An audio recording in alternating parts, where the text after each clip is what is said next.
তেলের পিঠাগুলো দেখো কত সুন্দর হয়েছে, কত সুন্দর লোভনীয় হয়েছে একেবারে কম সময়ের ভিতরে। তো একটা মাত্র গোলা তৈরি করে নিয়ে আমি ৩ রকমের পিঠার রেসিপি তোমাদের সাথে শেয়ার করব। নমস্কার বন্ধুরা, সবাই কেমন আছো? আমার পল্লী জননী কুক সেন্টারে নতুন একটা পর্ব দেখার জন্য সবাইকে জানাই স্বাগতম। আজকে তোমাদের সাথে দেখো শেয়ার করছি পিঠার রেসিপি। তো আর ২ দিন আছে মাত্র পৌষ পার্বণের।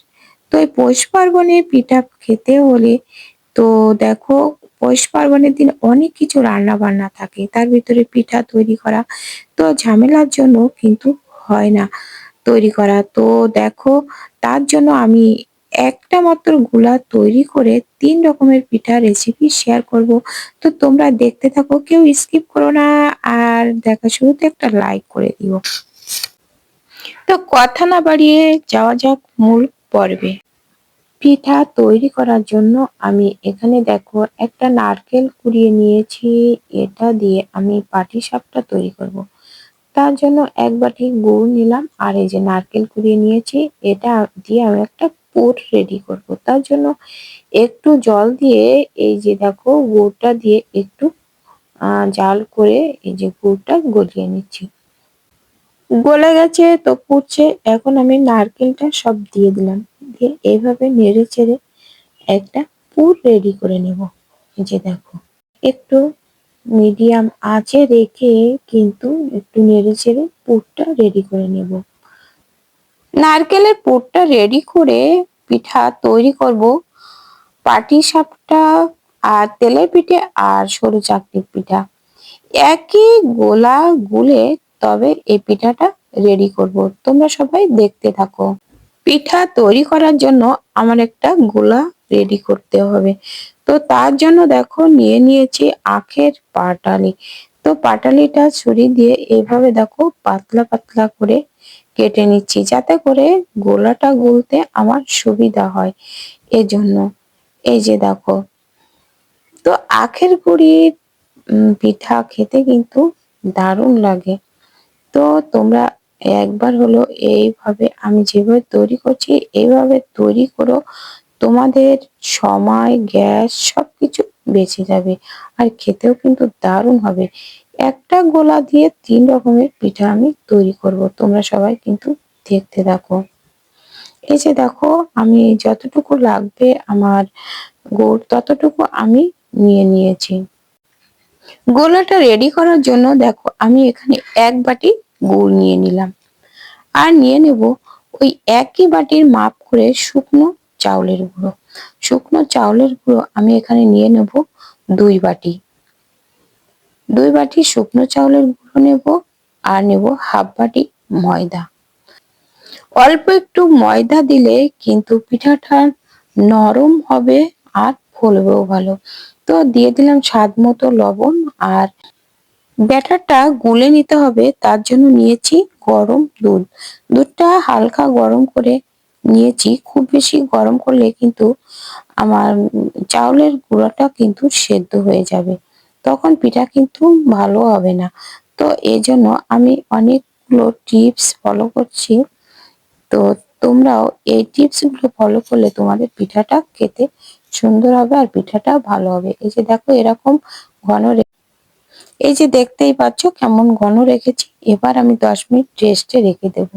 তারপরে গ্যাসের চুলায় চলে গেলাম। তো সেখানে দেখো তেল দিয়ে দিলাম কড়াইতে।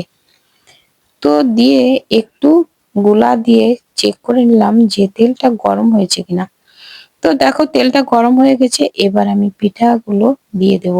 মানে একটু ছোট বড় করে দিয়ে দিচ্ছি, তার মানে যতদূর ধরে। দুটো পিঠা যদি বড় বড় হয় তো আর অন্য আর দেওয়া যাবে না। তো এজন্য মিডিয়াম দিয়ে তো অল্প অল্প করে দুটো ছোট ছোট করে দিয়ে দিলাম। তো তাহলে তাড়াতাড়ি হয়ে যাবে। তো ১ পিঠ হয়ে গেছে, এবার দেখো ফিরিয়ে দিচ্ছি, আর দেখো পিঠাগুলো কত সুন্দর ফুলেছে। আর এইভাবে পিঠা করে তোমরা খেয়ে দেখো, দারুণ লাগবে খেতে। আর এই যে পৌষ পার্বণের দিনে তো তোমরা তাড়াহুড়া করে তৈরি না করে এরকম একটা বড় কড়াইতে যদি তোমরা এভাবে তৈরি করে নাও, আর তৈরি এরকম ভাজা হয়ে গেলে একটু ঝাঁঝরিতে করে এরকম ভাবে তুলে একটু ঠেস দিয়ে ধরবে। তাহলে দেখা যাচ্ছে কি যে এই পিঠার ভিতরে আর কোনো তেল থাকবে না। তো এই যে দেখো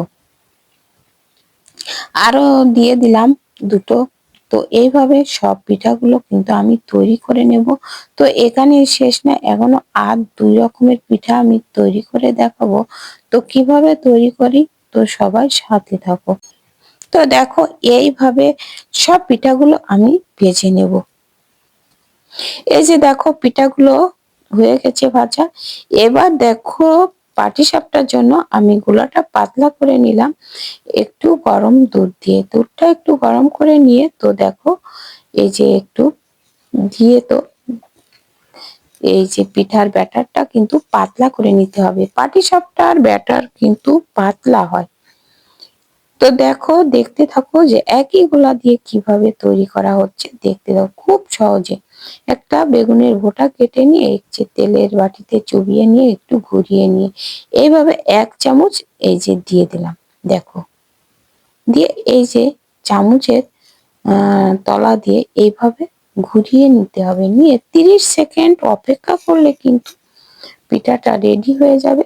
তো তার আগে এই যে দেখো নারকেলের যে পুরটা রেডি করেছিলাম সেই পুরটা দিয়ে দিলাম। দিয়ে এবার লম্বা করে দিয়ে এবার দেখো এই যে খুন্তি দিয়ে এইভাবে একটু সাইডটা একটু ছাড়িয়ে নিয়ে এই যে দেখো এইভাবে ভাঁজ করলে কিন্তু রেডি হয়ে যাচ্ছে পাটিসাপটা পিঠা।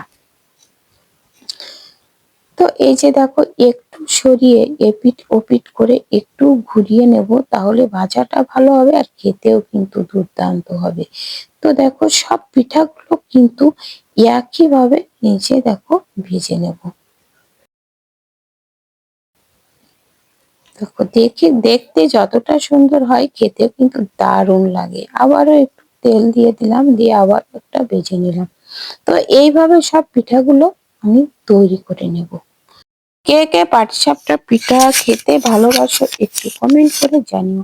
আর এবার দেখো যে গোলা রয়েছে এই গোলাটা এইভাবে দিয়ে একটু ঘুরিয়ে নিয়ে তো এমনি ভাঁজ করে তুলে রাখলে কিন্তু সরু চাকলি পিঠা হয়ে গেল। তো এর ভিতরে শুধুমাত্র পুর দেবো না, পুর ছাড়া এই পিঠাটা এইভাবে নিয়ে ভাঁজ করে এটাও কিন্তু খেতে দারুণ লাগবে। তো বন্ধুরা আজকের ভিডিওটা কেমন লেগেছে কমেন্ট করে জানাতে কিন্তু ভুলো না। আর একটা লাইক দিতে ভুলে গেলে লাইক করে দিও। আর নতুন বন্ধুরা আমার চ্যানেলটা সাবস্ক্রাইব করে পাশে থাকা বেল আইকনটিতে ক্লিক করে রেখো, তাহলে পরবর্তী ভিডিও আপলোড হলে নোটিফিকেশন পেয়ে যাবে। আজ এ পর্যন্ত, দেখা হবে পরবর্তী ভিডিওতে। নমস্কার বন্ধুরা।